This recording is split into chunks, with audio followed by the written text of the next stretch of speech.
Jalen, just you guys, after all the things that happened in Game 3, to come back the way you guys did, the fight just as a whole team, playing shorthanded, to pull this out. What do you make of this?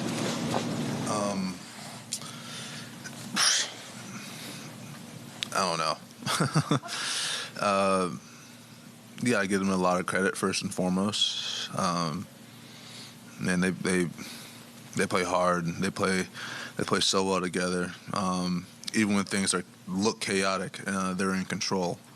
So it's a credit to them and a credit to Nick. And somehow we just found a way. We kept fighting, kept sticking together. We found a way. And when it's ugly and we can find a way to win like that, when we're not playing perfect, it's a plus for us and plus for our confidence. But we're not done yet. We got to continue to have that humble mentality, and we got to find a way to win another. Setting the franchise record for playoff points. Is that something you can bask in yet, or is that one of those things where it's like I'll look back at that when I retire? I'll look back when I retire. Seriously, it's great right now. It helped us get a win, but it's not going to do anything for us going forward. Jalen, after Game 2, you said even you don't care if you had a bad night as long as the team got the W, but now you go out and set that record and get the win. Do you, I guess kind of a piggyback on that, but do you get to celebrate any more having the great game you had and the win? No. You're happy you got a win, and you can look forward to see how can we be better and get another one. And so, yeah, it's cool, and I'm thankful, and just to be had the opportunity and do all that stuff. But there's no extra to that. It's just we win, we move on, and we figure out how can we be better. The last couple of days been like for you after you guys lost Thursday night, and how did you get your mind ready and right for today? I'm sorry, you gotta say it again? I'm sorry. What have been the last couple of days for you? What have they been like since you guys lost on Thursday, and how have you gotten your mind right and gotten ready for this game today? What did I do? Dinner with family. Found a way to just relax and breathe, not really worry about what's going on the outside, and just kept my mind right. It looked like you banged knees at the end of the third quarter with Lowry. Yeah, but I'm all good. It looked like you were kind of reluctant to go to the locker room. Is that pretty accurate from where we were sitting anyway? It looked like you were wanting to talk yourself into staying on the bench. Yeah, I didn't want to, but went back there, walked around for a couple of seconds, and came back out. Yeah, we've seen OG and Precious throughout the regular season since they got here kind of have that communication on defense, but for them to show up the way they did today, just what did you see that allowed them to be successful guarding Embiid in the fourth quarter? Yeah, they did a great job. Obviously having them in the point of attack, and then us just being ready to help them out. And obviously Embiid's a handful, and so just for us to go out there and stick together, especially during crunch time like that, it's a pretty remarkable feat considering what him and the rest of the team were capable to do. So, but we got to figure out how can we be better. And I'm going to continue to say it. We got to be better if we want to close out and move on to the next round, because this team's not going to quit fighting. With Embiid and drop, what are you evaluating whether to kind of explore that mid-range or take it all the way into the paint? I'm exploring a lot. I'm exploring a lot.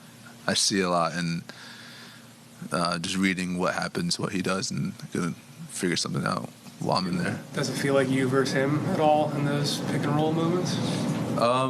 They're doing a great job of pursuing, and so I can't just can't forget about the guy who's guarding the screen. Now, usually I do, but they've done a great job all series just pursuing the ball, and so while I can think that, I'm just figuring out where can I be effective and how can I keep myself on balance, keep them off balance. On that subject, Isaiah said that after the first two games, there's a big emphasis on trying to figure out how to get you clear of that first defender a little bit more, like create more space for you. And I'm just wondering, like, what's it been like kind of being in problem-solving mode, like with Isaiah and the other bigs, trying to like get that pick and roll game down? Yeah, constant communication, making sure we're always on the same page, and the bigs, they've been doing a great job of doing what they're supposed to do, and it's on me to create space. It's on me to come off with speed. It's I can't ask them to hold the screen, set the screen, and that's when it gets tricky when a ref might call offensive or moving screen or whatever. But I had to just set my man up, make sure he hits the screen, create space, and then attack from there. When you're on the floor, guys. I know you said obviously the team win and getting better going forward are the most important things to you, but were you aware you had passed Bernard King until after the game, or did you know anything about that? Didn't know anything about it. Not at all. Yeah, I mean, that's a pretty big guy in Knicks history, isn't it? Yeah, it's pretty cool. But unless he comes back and helps us win next game, I promise you, it's just, I'll think about it later. Before, but Josh said, playing 5 fouls, 17 rebounds, 2 blocks in the fourth quarter. Just kind of the effort. I mean, no matter what is going on with him, shooting the ball wise, his effort is always going to be there. And so that's the one thing that we all expect and all know that we're going to see every single night. So it's a credit to him for affecting the game when offense isn't really working. And then we always got his back no matter what. There are so many Knicks fans. There are a number of times in the fourth quarter with the way you guys were guarding Embiid with OG on him. At times you would send a second guy to the ball. Like, you're putting yourself defensively in situations where you know you're going to have to scramble. Mm-hmm. And a lot of those times you guys just recover really quick, went straight to the right guy really quick. Yeah. How confident are you guys as a team that, like, you know what, we get put in rotation, it doesn't matter. We're going to figure it out?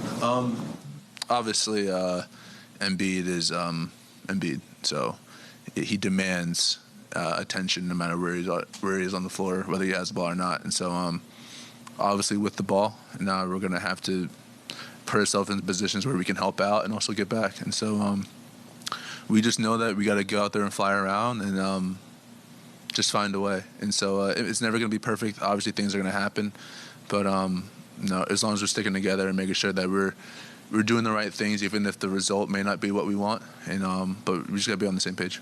Surprising at all to you that there was such a loud Knicks fan presence these last 2 games, especially today when you were at the line a couple of times? You said, was it surprising that there was a loud Knicks? This is supposed to be the belly of the beast, and yet somehow there was a lot of MVP chants for you. I'm not gonna lie, this Philadelphia fan base is I said this before, but they're very relentless and so very passionate. I mean, I'm an Eagles fan, I would know, but seeing the Knicks here and hearing the Knicks here was pretty cool, and it's awesome. What does that say about the Knicks fan base when you're hearing MVP chants at the free throw line? It means that they're for real.